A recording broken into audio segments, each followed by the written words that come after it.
Salut les amis, c'est Vinci. Aujourd'hui je vais vous parler de quelque chose qui me tient à cœur.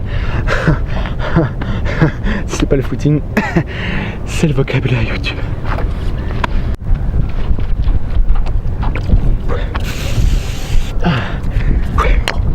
Alors les amis, vous savez quand vous arrivez sur YouTube, il y a plusieurs vocabulaires qui vous sont étrangers. Et au fur et à mesure que vous baladez sur YouTube, vous découvrez et vous vous familiarisez avec ce vocabulaire. Alors tout d'abord, le premier mot je dirais c'est abonné. Alors abonné, qu'est-ce que c'est abonné? C'est un nombre de personnes qui vous suivent sur votre chaîne YouTube. Les gens qui s'abonnent parce qu'ils ont aimé vos vidéos et qu'ils ont envie de savoir quels vont être les autres et suivant comment est-ce que vous avez évolué. Et c'est tout aussi intéressant.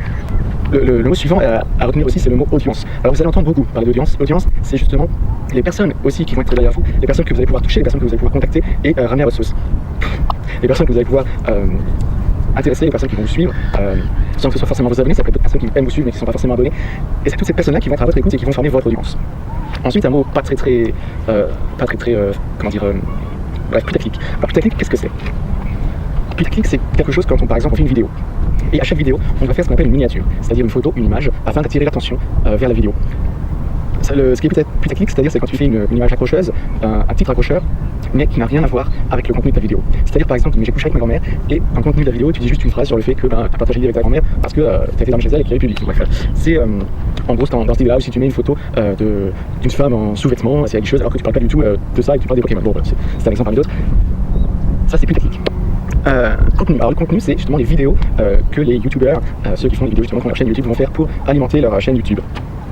YouTube justement, c'est la plateforme en fait qui reçoit les vidéos, tout ça. Ensuite, il faut savoir qu'il y a plusieurs catégories de vidéos sur YouTube. Il y a donc le gaming. Alors le gaming, c'est très répandu, c'est les jeux vidéo. Toutes les personnes qui vont vous expliquer comment jouer à comment jouer à un jeu vidéo, comment passer d'un niveau à un autre, qui vont vous donner des astuces, des conseils pour augmenter votre jeu et votre niveau, et aussi vous accompagner, vous donner des tuyaux pour tricher ou toutes sortes de choses. Les vlogs maintenant, les vlogs, c'est un...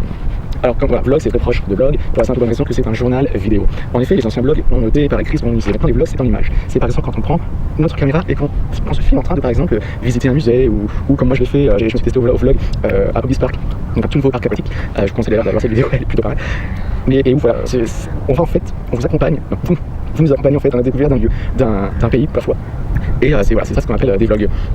Ensuite il y a une partie storytime. Alors storytime c'est là vous parlez face caméra et vous racontez une histoire qui est passée.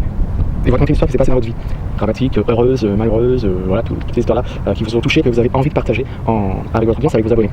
Petit truc, faites juste attention à ne pas trop en dire, pas trop partager, pour garder quand même un minimum de vie privée à vous, ce serait quand même intéressant. Enfin le podcast. Alors le podcast, c'est voilà, toutes ces vidéos qu'on voit face caméra, notamment dans la chambre, tous ces jeunes voilà, qui se filment en racontant la veille, comment ils sont bien mangés au McDo, etc.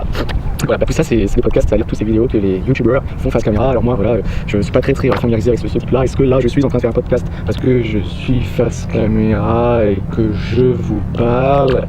Je ne sais pas, voilà, si vous êtes connaisseur, dites-moi en commentaire ce que vous en pensez, puis voilà quoi. Allez, à bientôt les amis.